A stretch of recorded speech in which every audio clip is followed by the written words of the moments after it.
Bonjour. Chaque année, ce sont des milliers d'étudiants qui ne trouvent pas de réponse positive de la plateforme Mon Master. Manque de niveau, manque d'informations ou manque de place, notre association a pour but de comprendre comment bien réussir ses études de droit en posant la question à des professionnels du droit dont font partie nos chers professeurs. Pour ce faire, nous recevons aujourd'hui Monsieur le doyen Laurent Gamet, avocat et professeur de droit social à l'université Paris 12. Il va nous livrer ses précieux conseils pour appréhender ses études de droit et nous parlera de sa matière de prédilection, le droit social.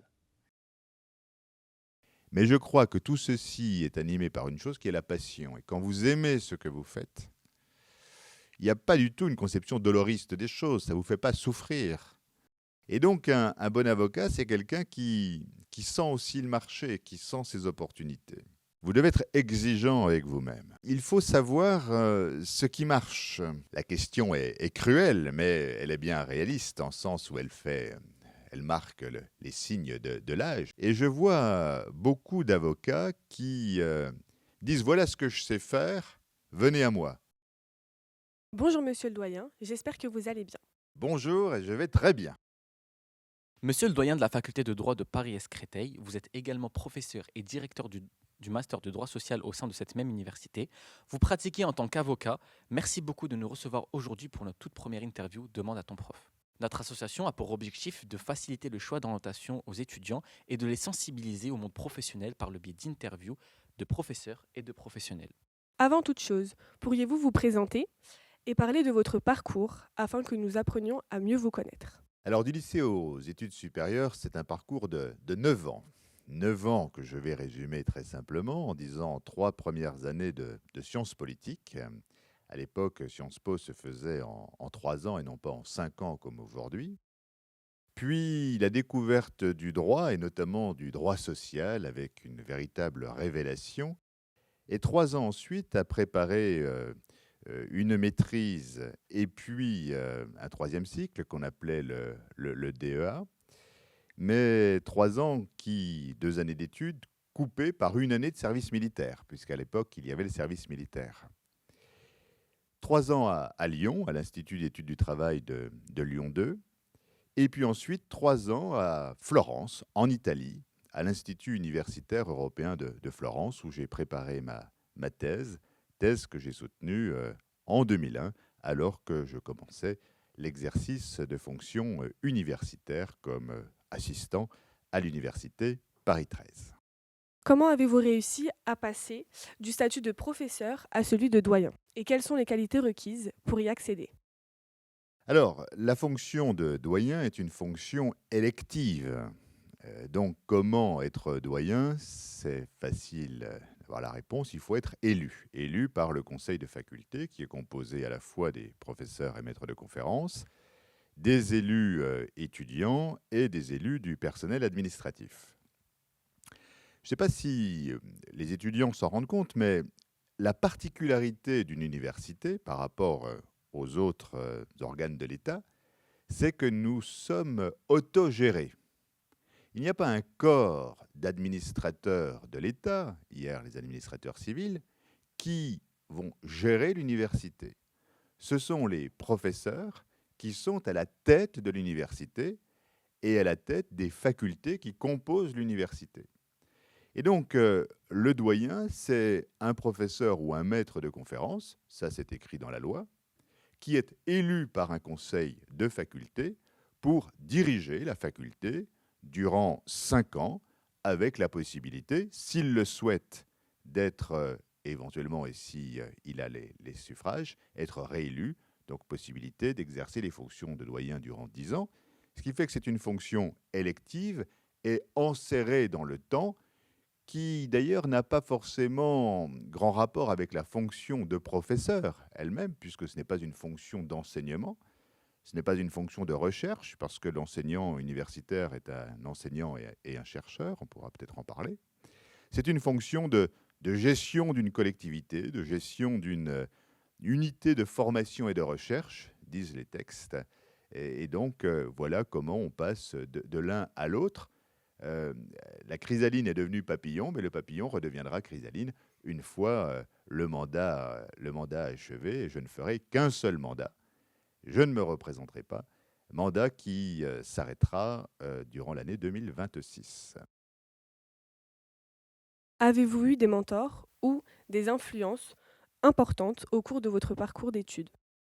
Eh bien, comme vous, évidemment, durant ces années d'études, on rencontre des personnages assez singuliers, notamment du côté des professeurs, bien évidemment. Alors, tous ne laissent pas un souvenir impérissable, mais c'est pareil pour vous. Mais quelques-uns, on se les rappelle, et même de nombreuses années après, puisqu'il y a 33 ans que j'étais en première année. Et notamment en première année, j'ai le souvenir d'un cours à Sciences Po sur le nazisme qui était dispensé par le professeur Strauss, qui était bien connu comme historien, mais qui, en plus, avait connu le nazisme et de très près, puisque lui-même avait subi le nazisme. Et c'était un professeur d'une qualité exceptionnelle, et suivre son cours d'histoire était véritablement passionnant. Du côté des juristes, je dois beaucoup, bien sûr, à mon directeur de thèse, c'est-à-dire celui qui suit vos travaux. Et compte tenu du fait que j'étais en Italie avec une directrice de thèse italienne et un directeur de thèse français, les deux ont été particulièrement marquants dans ma formation, et je garde encore les traces de la rigueur qu'ils m'ont inculquée. Celle italienne, qui est la professeure Silvana Sciarra, a fait ensuite une carrière de juge constitutionnel, puisqu'elle était présidente de la Cour constitutionnelle italienne, et son nom circule pour un jour peut-être être présidente de la République italienne. Et mon directeur de thèse français était le professeur Jean-Marc Béraud, qui ensuite a été conseiller doyen de la Chambre sociale de la Cour de cassation. Donc les deux, assurément, m'ont marqué par leur exigence et par leur soutien attentif à mes travaux de jeune impétrant dans la carrière académique. Si vous aviez l'occasion de parler à une version plus jeune de vous, que lui diriez-vous? Alors, une version plus jeune de moi, la question est cruelle, mais elle est bien réaliste, en sens où elle marque les signes de l'âge, mais tout ça, c'est la vie, et c'est comme ça. Et la version la plus jeune, je la fréquente tous les jours. Je la fréquente tous les jours et à la faculté, puisque pour moi, c'est le principal intérêt. Si on me dit qu'est-ce qui est pour toi le plus remarquable dans la fonction de professeur à l'université, c'est de passer sa vie, toute sa vie, avec des 18-24 ans, des 18-25 ans. Ça, c'est un privilège rare, d'être toujours avec des jeunes, et en plus des jeunes qui vont bien. Parce que vous pouvez être avec des jeunes qui vont mal, et quand on discute avec des amis magistrats, eux aussi, ils voient des jeunes, mais qui ne sont pas dans la même situation que celle des étudiants. Et par ailleurs, j'ai des enfants qui ont votre âge. Donc, les conversations sur les sujets que vous abordez présentement sont les conversations que j'ai tous les jours. Alors, quelles sont les qualités? C'était votre question. Je crois que plus encore que pour ma génération et les générations précédentes, vous devez être exigeant avec vous-même. Parce que c'est un discours que je tiens souvent aux étudiants. Le monde de demain nourrira ceux qui sont dans la qualité, dans l'exigence.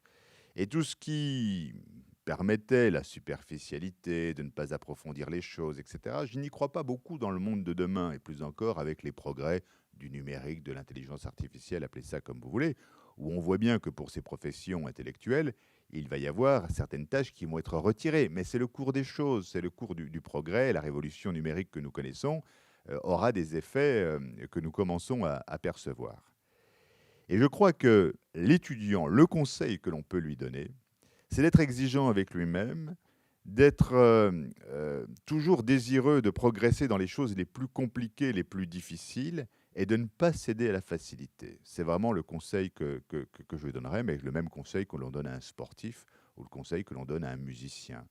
Se satisfaire du good enough, de l'à peu près, du on verra bien, bon, ça permet de passer ses examens, ça permet, etc. Et je ne voudrais pas avoir une conception janséniste des choses en étant trop rigoureux. Mais je pense que, comme celui qui pratique le violon, d'être exigeant, de refaire, comme celui qui pratique le sport, d'être exigeant, de refaire. Vous savez, par exemple, des gestes d'escrime, Vous pouvez, avec un maître d'armes, les répéter, les répéter, les répéter, les répéter. Ça peut être des après-midi. Ben, c'est pareil pour nous autres juristes. Et de ne pas céder à la facilité, d'aller lire les choses difficiles, par exemple à votre stade, de lire la revue trimestrielle de droit civil, de lire dans ma matière la revue droit social, de lire des choses compliquées, arides, et de ne pas céder à la facilité, alors que vous avez la facilité à portée de main toujours. Et c'est une rigueur avec soi-même, parce que c'est comme à table. Si vous me présentez un plat de carottes et un plat de frites, je préférerais les frites, préférerais les churros trempés dans du chocolat. Et pourtant, on sait que c'est pas, ça veut pas dire que parfois il faut pas manger, mais c'est pas ça qu'il faut. Et c'est pas ça qui vous portera. Monsieur le doyen, pourquoi avoir choisi d'exercer ces 3 métiers et comment arrivez-vous à les concilier entre eux? Alors, ce que vous appelez les 3 métiers, je suppose que ce sont les fonctions universitaires de doyen, de professeur, et le troisième, c'est la fonction, l'exercice d'une profession libérale d'avocat. Sur le premier, c'est pas 2, mais c'est 3. Et avec un métier que vous ne voyez pas souvent les étudiants. C'est-à-dire la fonction de doyen, une fonction de direction d'administration de la faculté. Ça, vous voyez à peu près de quoi il s'agit. Une fonction de professeur, celle-là, vous la voyez, que j'exerce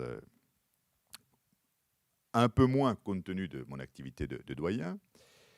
Donc, fonction d'enseignement devant les étudiants, et puis une fonction de recherche.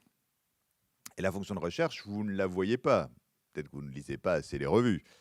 Mais la fonction de recherche, ça consiste en quoi? Ça consiste à publier des articles dans les revues, publier des livres. Et c'est un temps assez substantiel dans mon activité.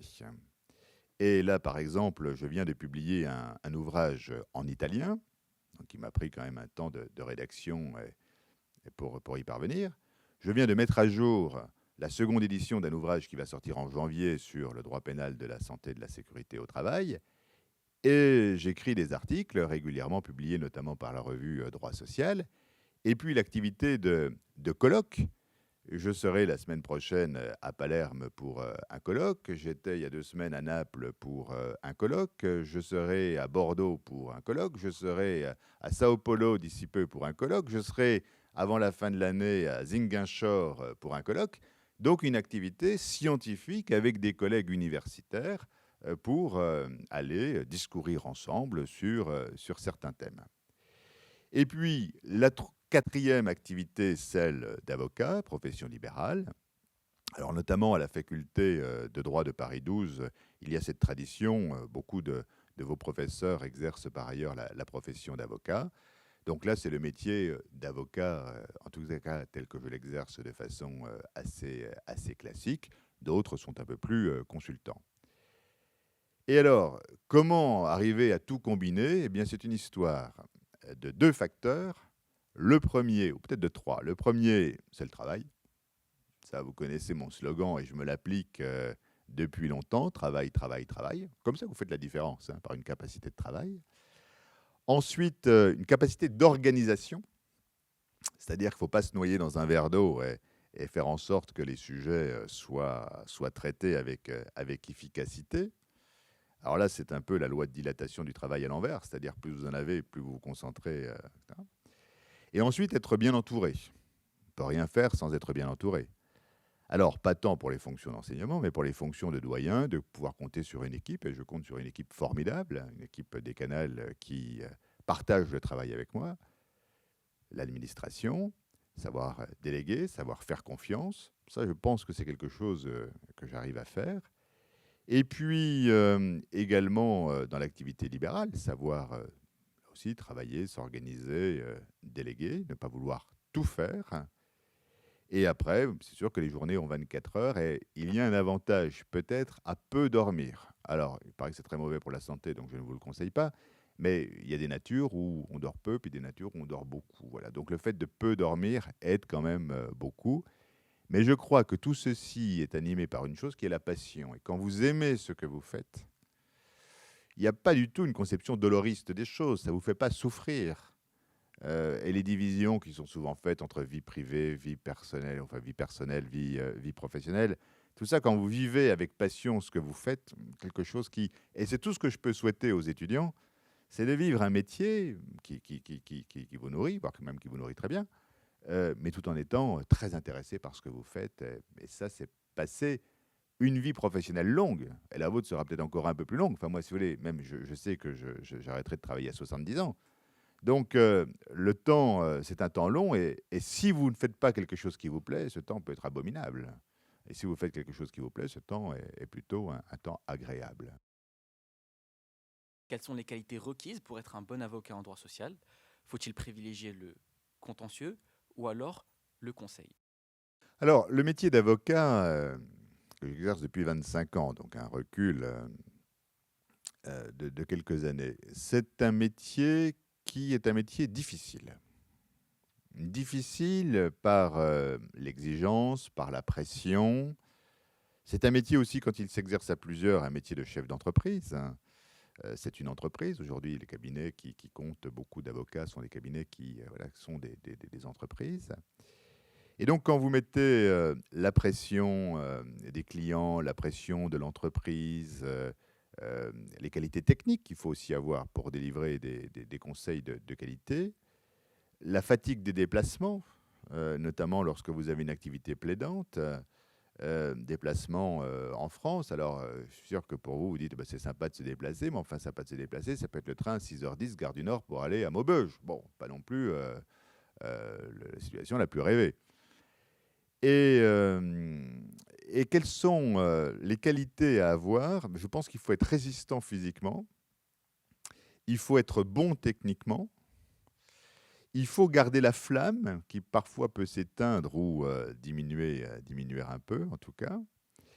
Et puis, il faut savoir ce qui marche. Et je vois beaucoup d'avocats qui disent voilà ce que je sais faire, venez à moi. Plutôt que d'avoir la démarche inverse, de quoi avez-vous besoin? Et voilà alors ce que je vous propose. Et donc, un bon avocat, c'est quelqu'un qui sent aussi le marché, qui sent ses opportunités et qui fait un travail de qualité, j'insiste, parce que c'est vraiment la qualité qui est l'essentiel. Et ensuite, il y a des défauts. Ce qu'il ne faut pas être, c'est l'avocat, oh là là là là là là, vous avez fait une bêtise, ce que vous avez fait. Oui, bon, ça, on le sait. Si on va voir un avocat, c'est que on a besoin d'un conseil, pas là pour avoir ce type de comportement, de réaction. Et le bon avocat, c'est celui aussi qui va trouver des solutions. C'est-à-dire pas qui va faire des miracles, mais qui va présenter le plus clairement possible à celui qui le consulte quel est l'enjeu, quel est le problème, pourquoi c'est un problème, qu'est-ce qu'on risque avec cette question, ou de traiter, et de proposer des solutions en les serriant. Voilà ce que je vous propose alors, face. Bon. Et donc, vous voyez que ça demande des qualités techniques, ça demande des qualités humaines, ça demande des qualités gestionnaires. C'est pour ça que c'est un métier difficile que, à mon sens, très peu réussissent. Et alors, sur la répartition conseil contentieux, propre au droit social sur laquelle vous m'interrogez, le contentieux social prud'homal, qui est le premier contentieux que vous avez en tête, s'est effondré, il s'effondre. Et jamais je conseillerais à un jeune de dire je vais tout miser sur le contentieux prud'homal. Pourquoi? La rupture conventionnelle, même si vous n'êtes pas spécialiste du droit du travail, vous voyez à peu près ce que c'est, les barèmes Macron.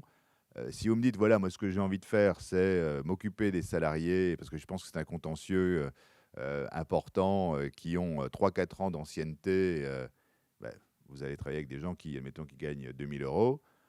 Au bout de 5 ans de procès, c'est le temps du procès à Paris, ils ont l'espoir d'avoir 4 mois fois 2 000 euros, c'est-à-dire 8 000 euros, alors que vous aurez pris. Bon, oui, ça, il n'y a pas d'avenir là-dedans.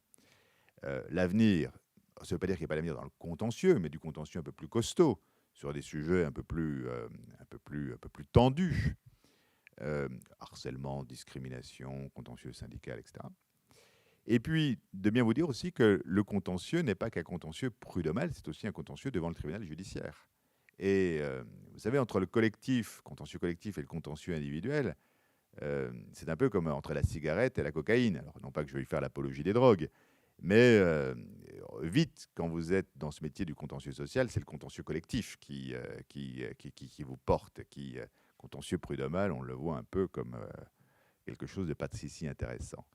Donc je crois qu'il faut tout combiner, conseil contentieux, mais vous avez oublié une troisième dimension de l'activité d'avocat, qui est une activité de conciliation, de transaction, d'essayer de mettre les gens d'accord. Et l'avocat a une grande partie de son activité qui est d'essayer de trouver les accords et de les trouver, assurément. Et plus encore avec le développement des modes alternatifs de règlement des litiges.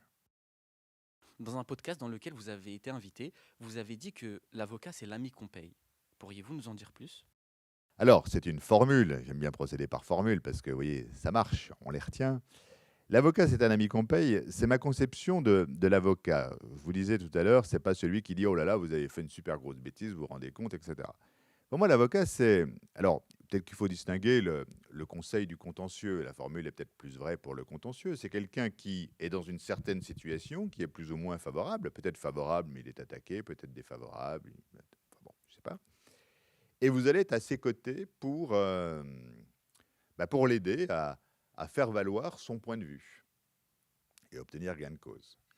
Et peut-être que la réflexion, elle est un peu déformée, ou cette formule est un peu déformée par ma pratique d'avocat en défense dans le cadre des procès en correctionnel en cas d'accident du travail grave et mortel. Et notamment avec des dirigeants, des personnes morales qui sont mises en cause dans ces affaires, qui sont des affaires dramatiques, avec des enjeux humains très forts, et qui sont un peu pris dans cette machine judiciaire. Et c'est quelque chose qui me plaît beaucoup, c'est-à-dire d'avoir ce contact avec la personne qui est dans une mauvaise posture. Et on peut tous être un jour dans une mauvaise posture. Et je pense que les médecins pourraient vous dire pareil, c'est-à-dire quand vous êtes confronté à la maladie. Et il y a quelqu'un qui va être avec vous, qui ne va pas être là pour vous juger, ni pour dire que ce que vous avez fait est nécessairement très bien, parce qu'il y a des comportements qui ne sont pas bons.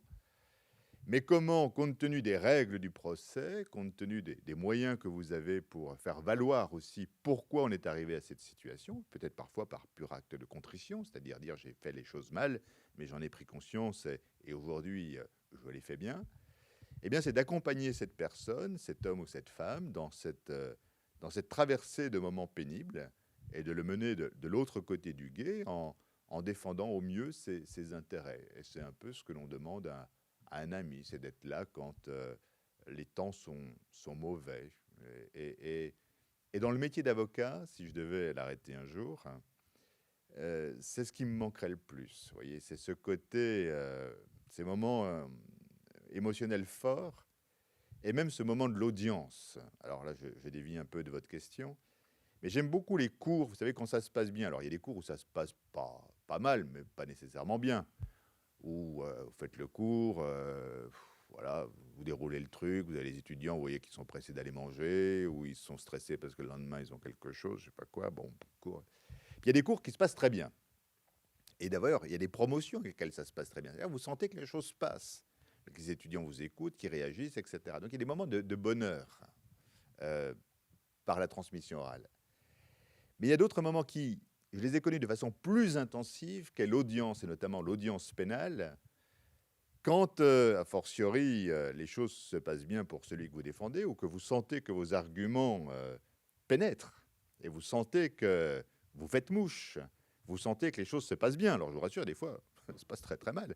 Mais quand ça se passe bien, le bonheur de l'audience, c'est-à-dire cette adrénaline qui vient et qui vous envoie, il y a un phénomène chimique, hein, c'est-à-dire que ça vous envoie quelque chose dans le sang. Et le plus grand bonheur peut-être professionnel que j'aurais pu vivre, c'est ensuite d'aller au buffet de la gare, de prendre un demi et de monter dans le train qui vous ramène à Paris avec ce sentiment, avec cette adrénaline qui coule encore dans vos veines et qui fait que vous êtes bien. Et si je devais un jour arrêter le métier d'avocat, je pense que c'est cette sensation, mais que recherchent peut-être d'autres quand ils chantent, quand ils font du théâtre, etc., cette sensation ce shoot qui me manquerait. Voyez. Je serais dans le registre des produits stupéfiants, mais que je n'ai jamais touché. Nous allons dès à présent passer aux questions flash, auxquelles vous répondrez par oui ou par non. Première question, les étudiants doivent-ils s'émanciper du cadre universitaire pendant leur parcours ? Oui, encore qu'il faille s'entendre sur ce que vous appelez s'émanciper, mais c'est-à-dire de ne pas faire que du droit, ça certainement. Le droit privé. Meilleur que le droit public? Non, Le droit public meilleur que le droit privé? non, Les étudiants sortant du lycée et entrant à la fac sont-ils bien préparés? pas tous. Oui et non, Faut-il être bon en sciences politiques pour faire du droit? ça fait pas de mal. Oui, Selon vous, aujourd'hui, est-il facile pour un étudiant de trouver un master? oui, s'il est pas mauvais. Était-ce plus facile avant? Oui, Se créer un réseau professionnel dès la fac, est-ce indispensable? indispensable, non. La fonction de doyen change-t-elle votre rapport à l'enseignement? À l'enseignement, non. Peut-être vis-à-vis des enseignants, c'est encore autre chose. Avez-vous eu un coup de cœur pour le droit social? Oui, une révélation. Et c'est une grande chance hein, de découvrir une passion. Pourriez-vous vous passer de l'un de vos métiers? Non, mais doyen, ça va finir, oui. Et donc, momentané, enfin, c'est une expérience momentanée. Elle a toujours été conçue comme cela. Voilà. Et j'aimerais pas que ça dure trop. Vos trois professions sont-elles complémentaires? Oui, en ce qu'elles exigent des qualités différentes. Une licence de droit seule est-elle suffisante pour être à l'aise dans le monde professionnel? Non. Subit-on une pression forte lorsqu'on est avocat? Trop, je sais pas, mais forte, oui. Et enfin, la question la plus importante, est-ce que votre métier vous rend heureux? Ah, très. Oui, 2 fois oui. Selon vous, quels sont les principaux défis auxquels fait face le droit social aujourd'hui? Alors, ils sont nombreux, mais ils sont assez classiques. C'est-à-dire que on voit que dans les différents arbitrages, la question du salaire, et notamment du niveau du salaire, est une question aujourd'hui importante. Et avec une césure entre ceux qui gagnent très bien leur vie dans les lovely jobs et ceux qui la gagnent moins bien dans les bullshit jobs. C'est une véritable césure et qui va s'accentuant, je pense. La question du temps de travail reste toujours une question depuis que le droit du travail existe. La question du pouvoir aussi, de l'exercice du pouvoir dans l'entreprise. La question de la santé-sécurité, une question très très importante. Question des discriminations, et plus encore demain des discriminations à l'endroit des personnes les plus âgées, parce que quand elles quittaient l'entreprise à 58 ans, ça ne posait pas de problème. 60, 65, 70, il va falloir gérer la phase 60-70 ans. Et pas sûr qu'en termes de formation, on investisse autant que dans les salariés entre 30 et 35. Donc voilà autant de sujets, mais qui sont des sujets classiques, qui seront des sujets demain toujours dans le débat, assurément. Quel conseil donneriez-vous à un étudiant qui vient de découvrir le droit social et qui souhaiterait intégrer le master de droit social? Alors, pour intégrer, il y a un bon conseil à donner qui est d'avoir des bons résultats, puisque nous sélectionnons évidemment sur les résultats. Et après, durant le master, c'est ce qu'on leur dit, c'est vraiment de concevoir le master comme l'occasion de se préparer à un exercice professionnel futur. Tout en restant, parce que j'insiste toujours sur cette dimension universitaire, de remettre le droit dans le contexte et de s'ouvrir au contexte plus large du droit. Toujours avec cette crainte de juriste avec la tête en forme de code, c'est-à-dire que le droit, ça ne se résume pas, selon moi, juste à la connaissance de la règle et à son application. Et je dirais même que, par expérience, si on vient vous consulter et si vous pouvez demander très cher pour cette consultation, ce que vous vendrez cher, ce n'est pas la connaissance de la règle, son application, beaucoup de gens savent. C'est sa contextualisation, c'est comment, dans une stratégie que je comprends, voire même que je vais mener, comment j'arrive à utiliser le droit. Et ça, vous voyez que ça demande des qualités qui ne sont pas que des qualités techniques, mais qui sont aussi de la profondeur, de la hauteur de vue, de la profondeur de champ. Et ça, je pense vraiment que les étudiants master ne doivent pas perdre de vue et ne pas concevoir le droit comme quelque chose de trop technique. Et ce qui les aidera ensuite dans leur vie professionnelle, ce sont quand même beaucoup les soft skills, ces lectures, cette compréhension du monde, qui aident à faire partie des meilleurs. Ça, j'en suis persuadé. Voilà, c'est déjà la fin de cette première interview avec Monsieur le doyen Laurent Gamet. Merci d'être resté jusqu'ici. Nous espérons que ce contenu vous a plu Et s'il vous plaît, n'hésitez pas à vous abonner à notre page Instagram, TikTok et LinkedIn. D'ici là, nous vous disons à une prochaine fois pour une interview sur le droit pénal qui, je suis sûr, va vous plaire. D'ici là, portez-vous bien.